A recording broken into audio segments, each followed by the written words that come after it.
Okay, ever feel like you get this untapped power inside? Like you could bend reality just a little bit if you knew the right spell. Yeah. Today's deep dive is all about the magician archetype, that force of transformation, vision, and making the impossible happen. We're going beyond pulling rabbits out of hats. We're exploring how this archetype lives within each of us. What's fascinating here is that we're not just talking about like a character in a story. Archetypes like the magician are these universal blueprints for human behavior. Almost like roles we play in the grand drama of life. So it's less about literal magic wands. Yeah. And more about understanding the deep-seated patterns that drive us. Exactly. And today we're diving deep into the magician's core characteristics, motivations, even their fears and shadows. And we've got some incredible source material that gets into all that. It's not just theory either. We'll be connecting these ideas to real-life examples, from ancient myths to modern innovators. It's like spotting hidden patterns, those magician fingerprints, throughout history and even in your own life. Okay, let's unpack this. Sure. So what are some of the defining traits of a magician? How do they see the world differently? Well, you could say they're the ultimate visionaries. Okay. They see possibilities where others see limitations, driven by this deep intuition, almost like a sixth sense. They're often drawn to understand hidden truths and mysteries of the universe. So it's that aha moment, that spark of insight that others might miss. Precisely. Yeah. Think about a time you had a gut feeling that turned out to be right. Or you came up with an idea that everyone thought was crazy, but you just knew it had potential. Yeah. That's your inner magician whispering to you. I love that. Yeah. Everyone has that spark within them, but what fuels that fire? What drives a magician to actually go out and make those visions a reality? Well, think about the word transform. It's at the heart of the magician archetype. They have this burning desire to create change, to turn dreams into something tangible.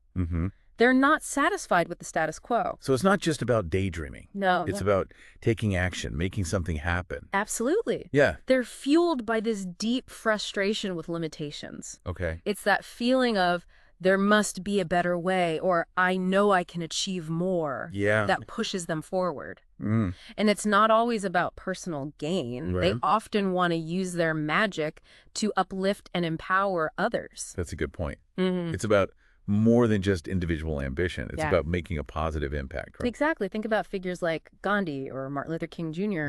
They had this incredible vision for a better world, and they used their influence, their magic, to inspire millions and create lasting change.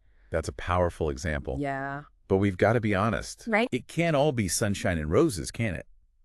Even magicians must have their struggles. You're absolutely right. Even with all that power and vision, magicians are still human. Right. Our sources point out that they often wrestle with some pretty intense fears. Like what? Spiders? Heights? Stage fright? Not quite. One of their biggest fears is unintended consequences. They know their actions have power. And the thought of things going wrong, of their magic backfiring, can be paralyzing. Makes sense. If you believe you can bend reality even a little, the stakes feel higher. Exactly. They also fear losing control, not just of their abilities, but of the situations they're trying to influence. And here's something really interesting. They have a deep fear of mediocrity, of their magic fading, of not living up to their potential. That's fascinating. Right. It's almost like their greatest enemy isn't some external force, but the fear of their own power diminishing. Precisely. It's a reminder that even the most powerful archetypes have vulnerabilities. Right. Understanding these fears helps us relate to the magician on a human level and navigate our own journeys with a bit more compassion. So we've talked about the big picture. Right. The driving forces, the fears. Yes. But let's get into the nitty-gritty. Okay. What tools does the magician have in their arsenal? Yeah. What are their strengths? That's where it gets really exciting. Okay. Our sources dive deep into the magician's toolkit. Okay. They have an incredible ability to manifest potential, not just their own, but also in others. They can plant seeds of possibility and watch them bloom. It's almost like they can see the potential energy in people and situations and help it transform into kinetic energy. Right. That's a great way to put it. Okay. They're also masters of vision and inspiration. Huh. They can paint a picture of a better future, a grand possibility, and ignite that spark of hope in others. So it's not just about having the vision themselves. Right. It's about transmitting that vision, sharing it with the world. Exactly. They're often natural leaders, mentors, guides. Right. They can offer transformative guidance, helping people overcome obstacles and unlock their own potential. It's almost like they're showing others how to tap into their own inner magician, right? I love that. Okay. And let's not forget their thirst for knowledge and understanding. They're driven to uncover truths and solve mysteries. They're constantly learning, evolving, pushing the boundaries of what's known. So it's not just about wielding power. No. It's about constantly seeking greater understanding and wisdom. Absolutely. Yeah. If we connect this to the bigger picture, these strengths translate into real-world skills, problem solving, leadership, mentorship, innovation. Okay, so we've got this amazing theoretical framework, but how does it play out in the real world? Can you give us some concrete examples? Of course. Our sources highlight some fascinating examples from different realms. Okay. Let's start with literature and film. Perfect. I love a good story. Hit me with some examples. Well, think about Merlin from Arthurian legend. Okay. He's the quintessential wise magician guiding and mentoring King Arthur. Right. Using his magic to protect the realm. Right. And what about someone a little more modern? How about Doctor Strange from the Marvel Universe? Okay. He starts as a brilliant but arrogant surgeon and undergoes a profound transformation. Yeah. Learning to harness mystical energies and defend the world from interdimensional threats. Okay, I'm seeing a pattern here. What? Wisdom, transformation. Right. A bit of bending reality. What else? Well, if we're talking about bending reality, we can't forget Morpheus from The Matrix. Okay. He offers Neo a choice between two pills, representing the illusion of the familiar and the truth of a hidden reality. Whoa, that's deep. Right. It's like he's showing Neo the potential for transformation. Yeah. The power to choose his own path. Exactly. And these are just a few examples. Right. The magician archetype shows up in countless stories. Reflecting our fascination with those who can see beyond the ordinary. Yeah. And tap into hidden forces. So it's not just about entertainment. No. These stories tap into something deeper. Right. Something about our own desires and potential. Exactly. And it's not just limited to fiction. Right. The magician archetype pops up in the realms of spirituality and mysticism too. Think about Carl Jung, the founder of analytical psychology. Jung, he's the guy with all the archetypes, right? But how does he fit into the magician mold? Well, Jung wasn't out there casting spells or anything. Right. But he was deeply interested in unlocking the mysteries of the human psyche. Okay. He saw archetypes like the magician as these universal patterns of energy that influence our thoughts, behaviors, and even our dreams. So it's like he was mapping out the inner landscape of the human mind. Yeah. Searching for those hidden forces that shape who we are. Exactly. Okay. And speaking of hidden forces, another figure our sources mention is Aleister Crowley. Crowley? A controversial occultist. That's a name that sparks a lot of debate. Yeah. But what makes him a magician in this context? Well, Crowley was obsessed with understanding the nature of will and power. Okay. Seeking to unlock hidden potentials within himself and humanity. He believed that through ritual and self-exploration, individuals could tap into a deeper wellspring of power. So it's that desire to transcend limitations, to push the boundaries of human potential that aligns him with the magician archetype. Precisely. Okay. But the magician's influence isn't limited to the realms of psychology and mysticism. Okay. Let's jump into the world of innovation and science. Okay. Have you ever heard of Nikola Tesla? Oh, absolutely. Tesla, the visionary inventor. The guy who basically gave us alternating current. Right. The foundation of our modern electrical grid. Yeah. He's practically a legend. And for good reason. Right. Tesla embodies many magician traits. His incredible vision. Yeah. His ability to see possibilities where others saw only limitations. Right. His relentless pursuit of understanding the mysteries of electricity and magnetism. It's like he was tapping into a hidden language of the universe. Decoding the secrets of energy itself. Exactly. Yeah. And his drive to harness this power to bring his inventions to life, to transform the world, that's pure magician energy. I'm starting to see how this archetype pops up in so many unexpected places. Right. What other examples do our sources highlight? Well, another innovator who embodies the magician archetype is Steve Jobs. Okay. He revolutionized the tech industry with his relentless pursuit of elegant design and user-friendly technology. Right. He truly believed in the power of technology to transform lives. Jobs was a master of presentation, of creating that reality distortion field that made people believe anything was possible. Absolutely. Right. He had that magician's ability to inspire and captivate. Yeah. To paint a picture of a future we couldn't resist. It's amazing how these figures, though separated by time and field, all share this core magician energy. Any more examples? Well, let's go way back in time to Leonardo da Vinci. Okay. Artist, inventor, scientist, a true Renaissance man. Right. He was driven by an insatiable curiosity to understand how things worked, pushing the boundaries of art, science, and engineering. Da Vinci, he's like the ultimate example of someone who embodied that multifaceted nature of the magician archetype. Exactly. Yeah. But here's what's really fascinating. Okay. The magician archetype isn't just about these larger-than-life figures. Right. It can manifest in everyday mentors and guides, the people who help us unlock our own potential. So we're not just talking about world-changing inventors and mystical thinkers, but also the teachers, therapists, even friends who help us see our own magic. Precisely. Think about a time when someone believed in you, even when you doubted yourself, or a time when someone shared a piece of wisdom that completely shifted your perspective. Yeah. That's the magician archetype at work, guiding and empowering others on their journeys.